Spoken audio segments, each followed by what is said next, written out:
All right, I'm going to try this again. Hopefully, I won't be interrupted by a cat a third time.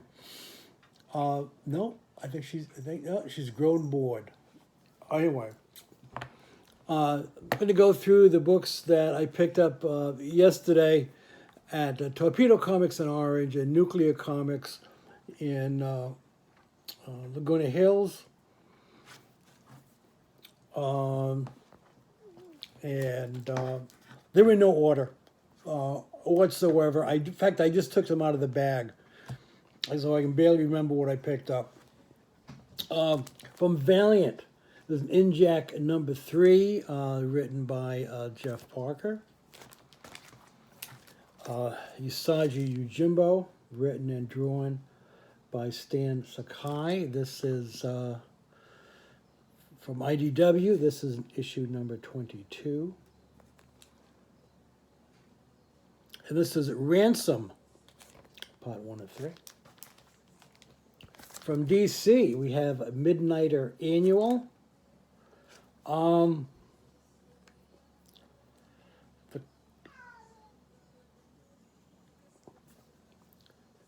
That's kind of for me, it's kind of a cartoony look at Midnighter. I haven't looked at the inside art. I'm not saying it's bad.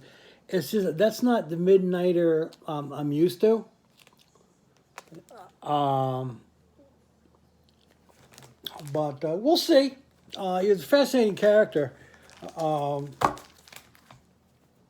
one of DC's gay characters from the old Wildstorm books. We got Warhammer 40K, Sisters of Battle, number 2. And talk about completely different art. Oh, God, is that absolutely gorgeous. Wow.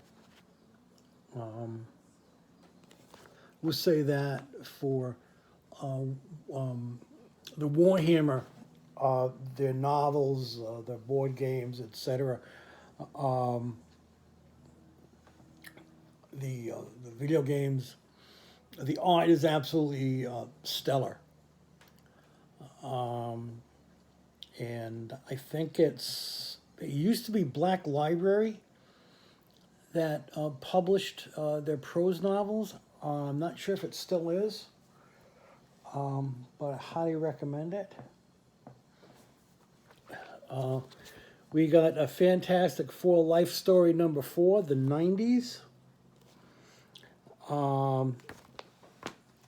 Again, this is sort of a looking at the Fantastic Four as if they aged like the rest of us did, and seeing how that affected things. Okay, we got probably one of the most brutal and disturbing books that I'm reading currently. This is Red Room number 4. I'm not going to show you the inside. The cover will give you a good example of what you see. And as I said, this is about a group of families who all have networks on the dark web where they do torture and snuff videos that people pay to see, and how it affects them, how it affects the people that they've coerced or kidnapped. Primordial number 1, I know nothing about this. It's a book from Image by Jeff Lemire. That's all I need to know. If you tell me that Jeff Lemire is writing and drawing a book, I'm there. And his independence, as much as I enjoy the stuff that he does for the big two, the stuff that he puts out, the creator's own stuff, is always absolutely brilliant. You can really tell that that's where his heart is. We got Hellboy and the BPD 1957 Family Ties. I can't tell from the indicia if this is a one shot, doesn't say published monthly, so I don't know. But you kind of like that, you know, Exorcist in the suburbs vibe that you get from the cover. And okay, this is the second of the Trailer Park Boys comics. In November, they're going to combine the two. I already have the first one, which is Trailer Boys Get a effing comic book, and this one, Trailer Park Boys Bagged and Boarded. So if you want to wait for the trade paper, you can do that. I'm picking up the individual issues. Highly recommend Trailer Park Boys.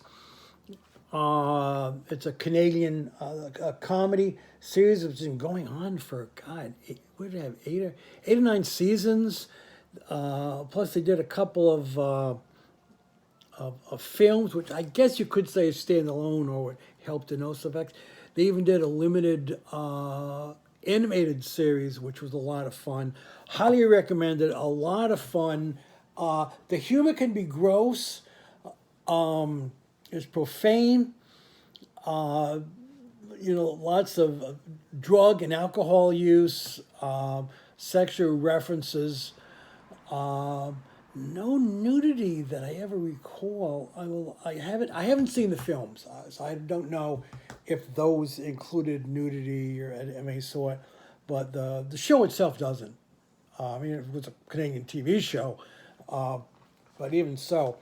And finally, Joe Kelly, Kang, number 2, where basically Kang is fighting Kang, and Kang is also raising Kang.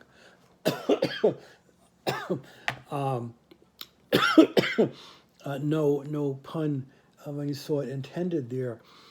Where an older Kang comes to his younger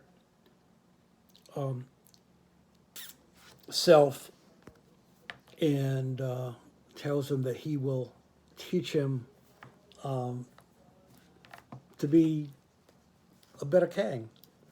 A lot of fun, really interesting. Kang is one of the best villains in the MCU. I'm glad he was introduced in the Loki series. I'm looking forward to him being in the film version eventually. Whatever version they use of him, whether the sort of lighter-hearted version we see or a darker version. I'd rather actually see him than Doctor Doom. I mean, Doctor Doom's been in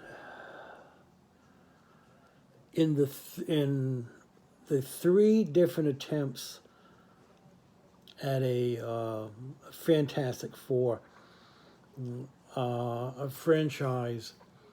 He's been in 3 of them and never really worked well. I think if Marvel is going to be smart, when they do finally introduce the Fantastic Four, they will leave maybe Doom as in the background, perhaps manipulating things, but I think we'd better not go right off the bat with Doom, lead up to that. That is it, believe it or not. Short week for me. I probably missed some stuff. I've been kind of distracted, things going on. But that is it. Take care of yourself. Wear your mask. Don't do anything stupid. We want to get out of this. And you can probably hear Princess in the background. I got no idea what she's crying about. Something's got her hot and bothered out there. I know she hates the mourning doves. It could be the mourning doves. I better go check. Anyways, take care of yourself. Hope to see you next week. Peace out.